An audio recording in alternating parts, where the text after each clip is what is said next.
자, 12번 문제 보겠습니다. 전력 품질과 관련된 내용이죠. 전기 외란에 대한 부분, 전원 외란. 이 중에서 순시 전압 강화, 그다음에 전압 변동 발생 원인과 영향에 대해서 물어봤는데, 뭐 전압이라는 것은 항상 제가 말씀드렸지만 무효전력 변동에 의해서 전압 변동이 발생이 된다라고 설명드렸죠. 그러면 이거에 대한 대책은 뭐 무효전력 변동량을 이제 그 수급 조건에 맞춰서, 그러니까 필요한 양만큼 과하지도 부족하지도 않게끔 공급을 해주면 되는 거죠. 이런 것들을 이제 수급 조건이라고 하는데, 뭐 이런 것들을 맞춰주기 위해서 뭐 컨덴서를 쓸 수도 있고, 그다음에 블로 리액터를 쓸 수도 있고, 그다음에 뭐 SVC 등의 어떤 그 전력 전자 소자를 이용해서 순간적으로 대응해 줄 수 있는 그런 장비를 쓸 수도 있는 거죠.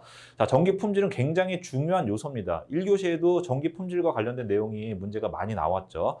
그래서 이것과 관련된 내용들, 뭐 그 발생되는 원인, 그다음에 뭐 대책, 뭐 현상, 뭐 이런 것들에 대해서는 확실하게 정리를 해 두실 필요가 있겠죠.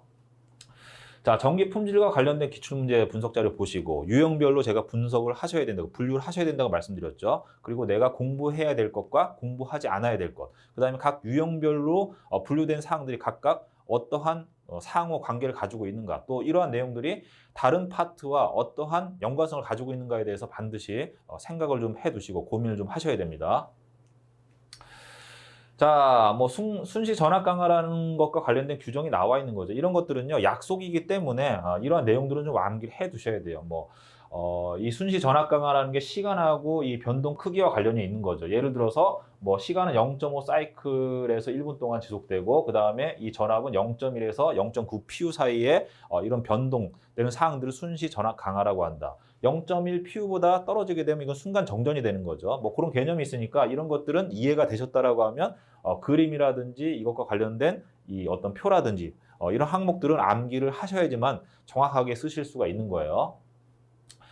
그 다음에 뭐 종류에도 순시, 순간, 일시 해가지고 지속 시간하고 크기에 대해서 나와 있지 않습니까? 이렇게 이런 부분들이 구분이 되어 있다라는 거를 확인을 하셔야 되겠죠. 자, 요 내용도 제가 이론 강의에서 다 말씀을 드린 겁니다.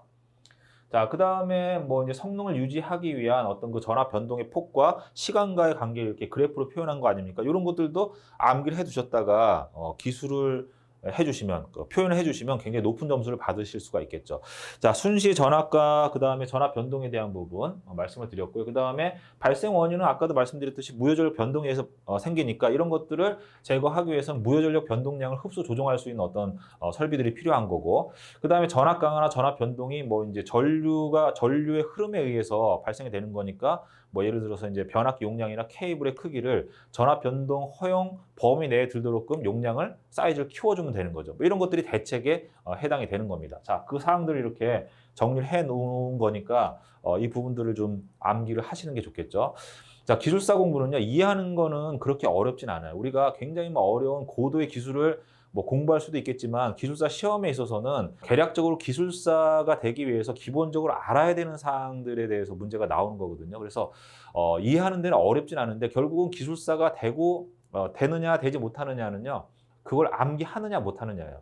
자, 기술사 공부하기 위해서 굉장히 넓은 범위를 공부해야 되는데, 많은 범위를 공부해서 암기를 하면 할수록 범위가 넓어지면 넓어질수록 효율은 떨어지겠죠. 그래서 범위를 적정하게 잘 선정해야 됩니다. 내가 암기를 할 것인가 말 것인가를 결정을 내리고요. 결국은 합격을 하기 위해서는 거의 대부분의 분량을 암기해야 되는데, 욕심을 부리셔갖고 범위를 넓히게 되면 그걸 다 암기하는데 굉장히 어려움이 있겠죠. 그래서 적정한 범위로 공부할 수 있는 그 내용을 좀 축약을 시키셔야 돼요. 왜? 내가 암기를 해야지만 답안지를 쓸 수 있기 때문에. 이렇게 해서 출제 범위를 잘 선정하시고요. 그 다음에 암기를 반드시 하셔야 됩니다. 이해는 기본이에요. 이해는 어려운 게 아닙니다. 이해는 강의를 잘 들으시고 책을 잘 보시면 쉽게 이해하실 수가 있는데, 결국은 그 많은 분량을 암기하는 게 힘이 든다는 얘기죠.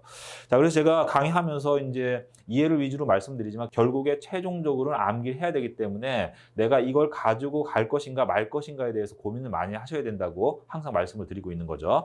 자, 12번 문제. 전원 외란, 순시 전압 강화하고 전압 변동에 대한 부분을 간략하게 설명을 드렸고요. 이 정도로 해서 12번 문제 해설에 대한 부분은 마무리를 하겠습니다.